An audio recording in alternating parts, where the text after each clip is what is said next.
우리나라 인구 100명 중 1명, 즉 1%꼴로 협심증 치료를 받고 있습니다.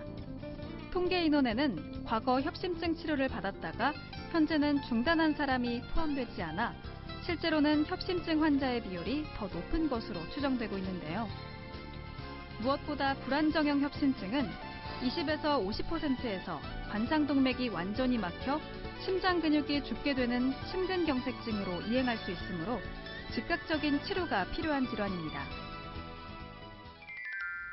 좁아진 관상동맥으로 인해 심장 근육이 필요로 하는 산소와 영양분이 충분히 공급되지 못하면서 가슴이 조이는 듯한 흉통이 발생하는 상태를 협심증이라고 하는데, 일반적으로 협심증의 통증은 평상시에는 특별한 이상 증상이 없다가 운동이나 감정적 흥분 등의 원인에 의해 심장 박동이 빨라지면서 좁아진 관상동맥을 통해 충분한 혈류 공급이 되지 못해서 발생합니다.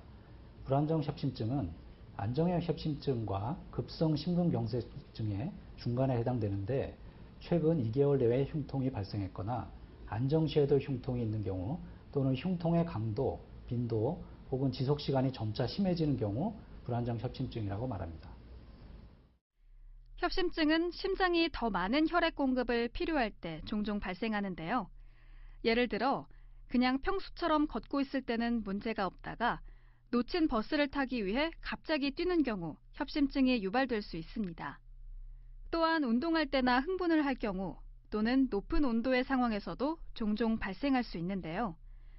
종종 그냥 쉬고 있는 중에도 관상동맥의 경련에 의해서 협심증이 발생할 수 있습니다. 동맥경화가 원인인데요. 안정형 협심증은 혈관에 기름때가 낀 동맥경화가 점차 좁아져서 심장으로 가는 혈류가 떨어져서 통증이 발생하는 것인데, 불안정 협심증은 안정형 협심증과는 달리 관상동맥의 동맥경화가 진행된 부위가 파열되고 그 부위에 혈전이 생겨서 혈관 말단 부위의 작은 혈관이 일시적으로 막혀 통증이 발생합니다. 협심증이 발생하면 가장 흔히 경험하게 되는 것이 가슴 통증입니다. 환자에 따라 조금씩 다를 수 있지만 대개 가슴을 짓누르는 듯하다, 빠개지는 것 같다, 고춧가루를 뿌려놓은 것 같다, 벌어지는 것 같다, 숨이 차다 등으로 표현하는 경우가 많은데요.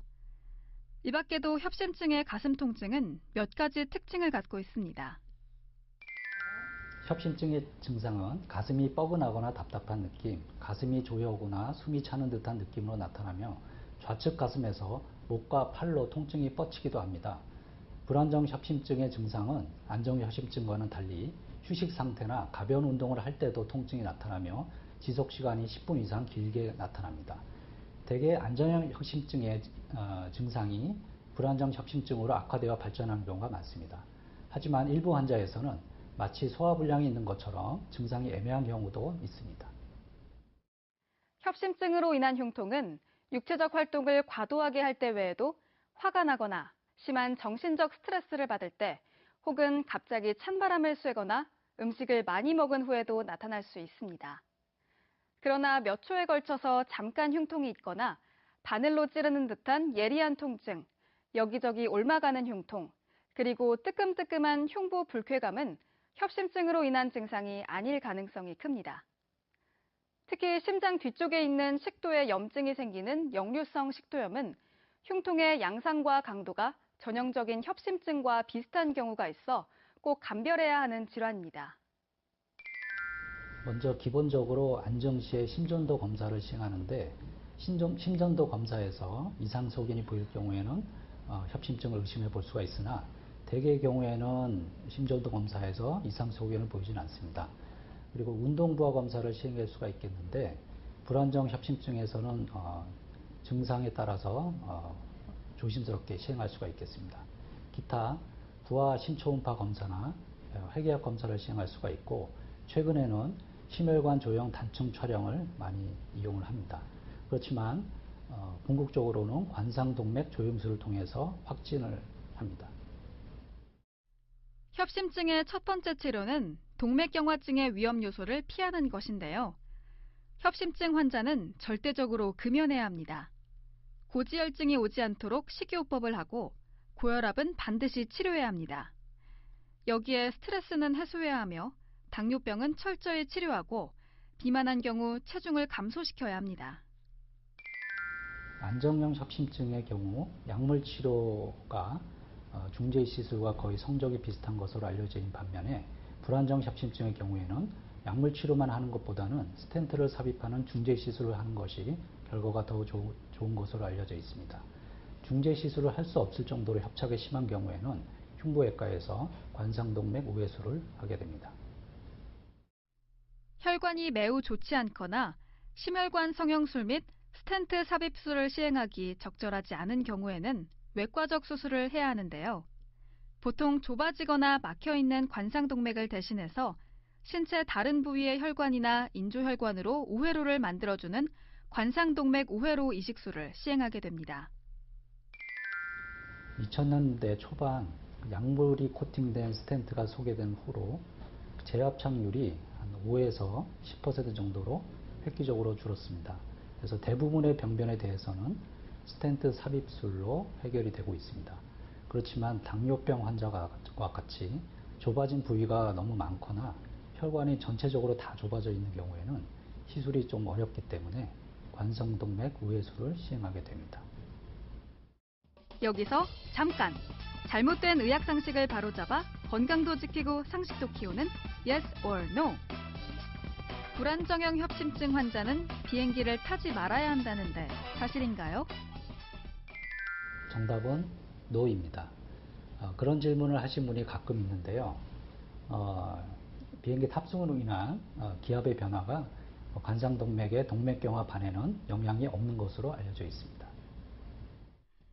잘못된 의학상식 깨치기 Yes or No. 두 번째. 스텐트 시술을 받은 환자는 MRI를 찍을 수 없나요?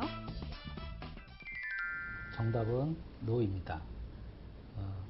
박동기를 삽입한 분들 때문에 그런 질문을 하신 분이 있는데요. 박동기와는 달리 스텐트는 MRI 촬영으로 인한 자기장의 변화에 별 영향이 없는 것으로 알려져 있습니다. 안정형 협심증을 치료하지 않으면 불안정형 협심증을 거쳐 심근경색증으로 진행될 수 있습니다. 안정형 협심증을 초래하는 동맥경화증이 점점 심해지면서 동맥경화반이 파열될 수 있는 위험성이 높아지기 때문인데요. 특히 휴식 시 흉통이 있거나 최근에 점점 심해지는 흉통은 불안정형 협심증을 의미하므로 증상의 심각성을 인지하고 곧바로 전문의를 찾아야겠습니다. 결국 동맥경화의 예방이 중요한데 동맥경화에 의해서 관상동맥 질환이 발생하게 되고 이 관상동맥 질환의 위험인자인 고혈압, 당뇨병, 고지혈증, 비만, 흡연 관리를 철저히 해야 하고 평소 규칙적인 운동을 통해서 스트레스를 줄이도록 노력해야 되겠습니다. 협심증을 예방하려면 위험인자인 고혈압, 당뇨병의 관리를 철저히 하고 금연하며 적절한 체중을 유지하는 것이 중요한데요. 이러한 위험인자들은 약물 치료뿐만 아니라 반드시 식이요법 등의 생활습관 관리가 필요합니다. 생활요법의 기본은 333 원칙을 지키는 것인데요. 첫째, 식이요법은 소식, 채식, 저염식의 3요소를 지키고 둘째, 운동요법은 운동 전 3분 예방체조, 한 번에 30분 이상, 일주일 중 3일 이상을 하는 것이 좋으며 셋째, 생활 철학은 금연, 이상적 체중 유지, 심리적 스트레스 해소의 3요소가 중요합니다. 메디컬 플러스 오늘 준비한 소식은 여기까지입니다. 다음 시간에 새로운 소식으로 다시 찾아오겠습니다. 시청해주신 여러분 고맙습니다.